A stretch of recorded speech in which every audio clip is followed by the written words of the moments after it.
first days of the world, God sets in motion a divine and loving directive. Adhere to regular rhythms of rest and renewal.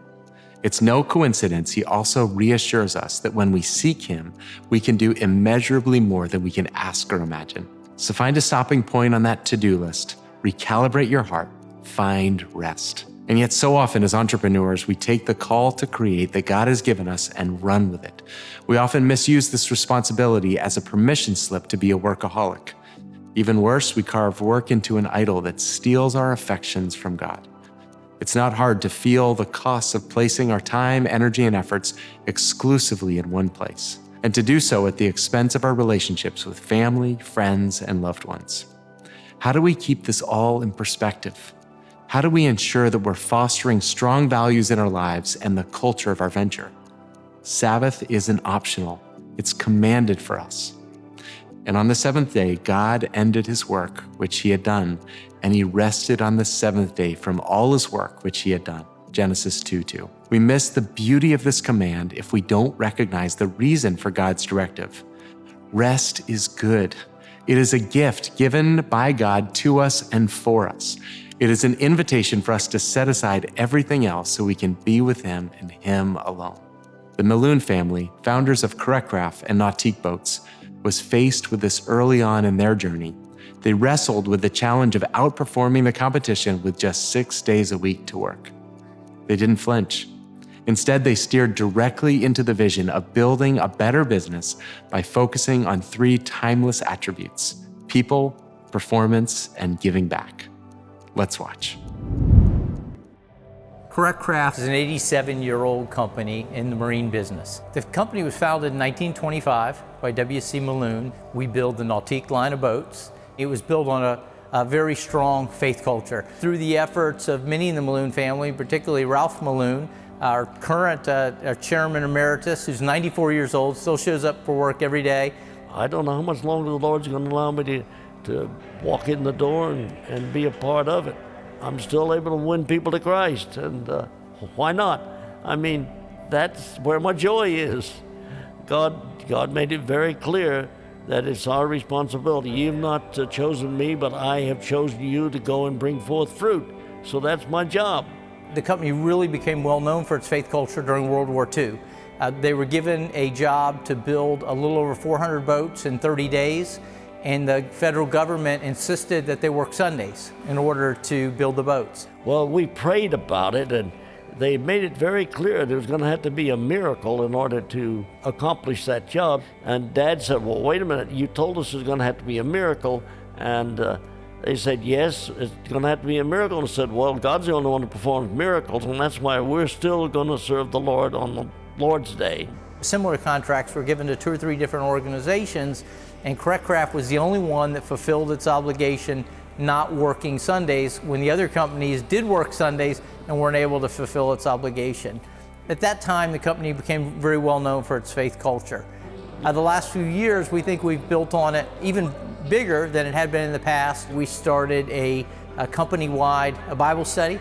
We do that every Tuesday morning at 11:30. And we have many employees come and join us for that Bible study. We do community service. That's an important part of our faith culture, serving our community outside of our local community. We've traveled to Central America several times to build houses, work in orphanages. Took a group of employees last year to Africa, went to Ethiopia, had an amazing time serving there. It's really important to us at Craft that not only do we live out our faith here in Orlando, but we use the opportunity to serve those less fortunate around the world. What's been really exciting for me is to see the number of people here, employees that through just the trips and having opportunity to work and help people, to see some of those people come to know the Lord. It was the first night, I believe, in Tijuana, Mexico, and we were in the middle of the worst slum that you could think of, with the worst smells around us that you could possibly imagine, and yet I knew that this was where I was supposed to be. So I said the prayer that night, and it's changed my life, that one night. One of the opportunities that our faith culture at Craft gives us is the ability to interact with people who would never go in a church. And employees are a great example. Each year we have employees come to faith because of our culture here at Correct Craft. We have the ability to live in a manner in front of them and share our faith culture with them. We have a number of lives literally transformed here at Correct Craft because of our faith culture, and these are people who would never walk in the door of a church. To be honest, up until a few years ago, I didn't really do a whole lot of this stuff. I just started currently going on some of the mission trips and Bible study. I just started getting into the Bible study. And I would say as far as in my life, it's definitely changed me. It's changed my views on stuff and just how I am as a person.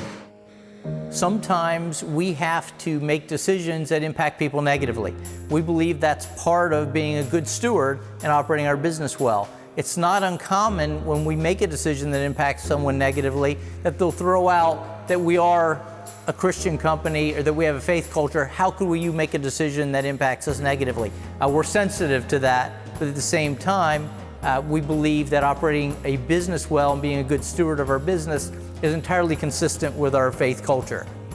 We want people to know who we are by how we conduct ourselves and how we live our lives and how we operate in the marketplace. It's very important to us that our advertisements, our social media, each of the ways that we promote our product and our brand is consistent with our faith culture.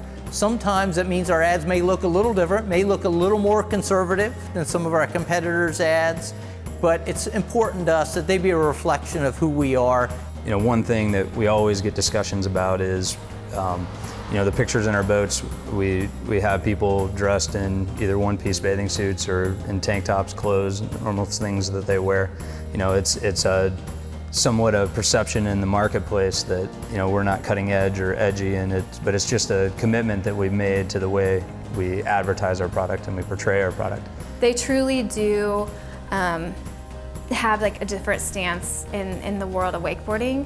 And I remember being at events where they wouldn't have like the alcohol sponsors, or they would, you see them take different steps that other companies won't do. And what's cool is to see that kind of pour out into the wakeboard community. They are known as the high-end boat. And so everybody kind of aspires to own a Nautique. They hold their value. When you get it, you're getting a quality product, and everybody, under the roof, whether Christian or non-Christian, knows that that's what the goal of this company is not just to go and build boats, but to do it for God's glory. If it hadn't have been for R.G. Letourneau, we'd have never met all these other Christian businessmen. You just learn from businessmen how you better perform and how you better act in the world if you're going to win people to Christ.